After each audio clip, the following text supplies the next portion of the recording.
नमस्कार, स्वागत है आपका न्यूज 69 में। मैं हूं आपके साथ अंकिता और बढ़ते हैं इस वक्त की बड़ी खबर की ओर। मध्य प्रदेश विधानसभा का शीतकालीन सत्र 19 दिसंबर से 23 दिसंबर तक चलेगा। शीतकालीन सत्र की अवधि कम होने को लेकर एक बार फिर से सियासत गर्मा गई है।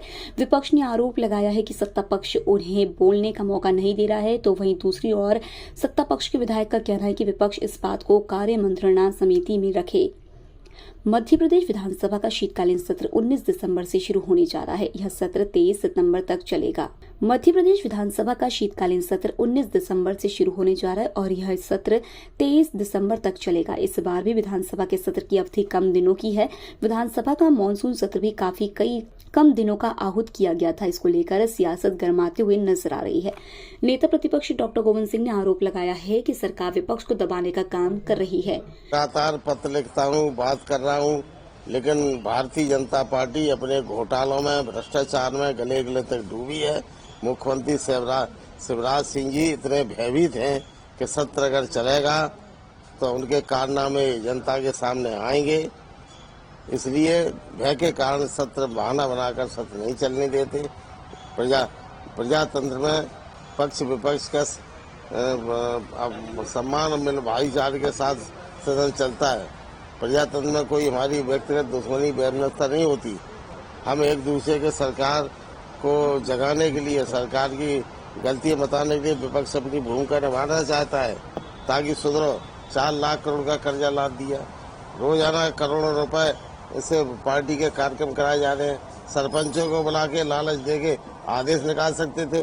दिग्विजय सिंह की सरकार, मैं उनको चुनौती देता हूं सरकार को कि जो दिग्विजय सिंह ने जिला सरकार में अधिकार का विकेंद्रीकरण किया था वो करके दिखाया, तो मैं शिवराज सिंह को धन्यवाद दूंगा और उनकी प्रशंसा भी। सर, एक आखिरी सवाल सर, इस बार मुख्यमंत्री शिवराज सिंह चौहान नायक की भूमिका में नजर आ रहा है सर, ऑन स्पॉट सर है ना, निलंबन कर रहा है सर वो। मुझे तो ये नायक की भूमिका नहीं है, हमें तो खलनायक की भूमिका दिखाई देती है। पहले से प्लानिंग कर लेते हैं कि किस अधिकारी को अगर प्लान करना तो इतने लोकायुक्त ने मामले सिद्ध कर दिए भ्रष्टाचार के, क्यों नहीं उनको परमिशन दे रहे मुकदमा चलाने की, क्यों उनको जेल नहीं भेजने का काम कर रहे हैं। छोटे छोटे कर्मचारी 4th क्लास के कितनी कर्मचारी है, उनको सस्पेंड करके उनको गोली पर सूली पे लटका दूंगा, गड्ढे में गाड़ दूंगा। कोरी भाषण सुन के कान बहरे हो रहे हैं हमारे, तो इस तरह की घोषणा है। ठीक चलो नहीं, आप नहीं हम तो।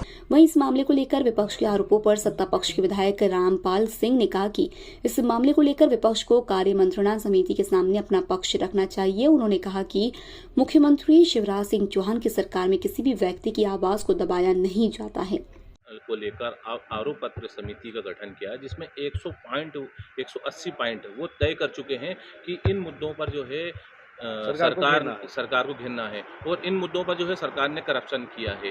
वो अविश्वास प्रस्ताव वो अगले सत्र में या फिर मानसून सत्र में लेकर आ सकते हैं सर। अब ये विपक्ष के पास कोई मुद्दा नहीं है, कुछ नहीं है। अपना अस्तित्व बचाने के लिए विपक्ष की जो भूमिका है वो अदा कर रहे हैं और ऐसे कोई विषय सरकार के इतने अच्छे काम चल रहे हैं, उनको कोई कमी मिल नहीं रही है, तो उल्टे सीधे आरोप लगा के और अपनी छवि बचाने का विपक्ष काम कर रहे हैं। विपक्ष के नेता, और विपक्ष के नेता के पास कोई मुद्दे भी नहीं है और कोई विषय भी नहीं है। सत्र होता है जब भी कहाँ बोलते हैं, बाहर चल जाते हैं, कई बार विषय नहीं रख पाते। तो वो कह रहे हैं करीब 18 साल हो गए मध्य प्रदेश में बीजेपी की सरकार को, और जो करप्शन है वो बढ़ता ही जा रहा है, क्योंकि आरोप पत्र समिति के जो अध्यक्ष हैं भारत सकलेचा, वो कुछ पूर्व विधायक रहे हैं, व्यापम के मुद्दे को उठाया है सर उन्होंने। ये सब 15 महीने के जो उन्होंने भ्रष्टाचार किया है उसको दबाने के लिए कोई भी विषय उठाते रहते हैं मीडिया में। 15 महीने में पूरी योजनाएं बंद कर दी थी। लाडली लक्ष्मी योजना, संबल योजना, बेटियों की विवाह की योजना, तीर्थ दर्शन योजनाएं सब बंद कर दी थी।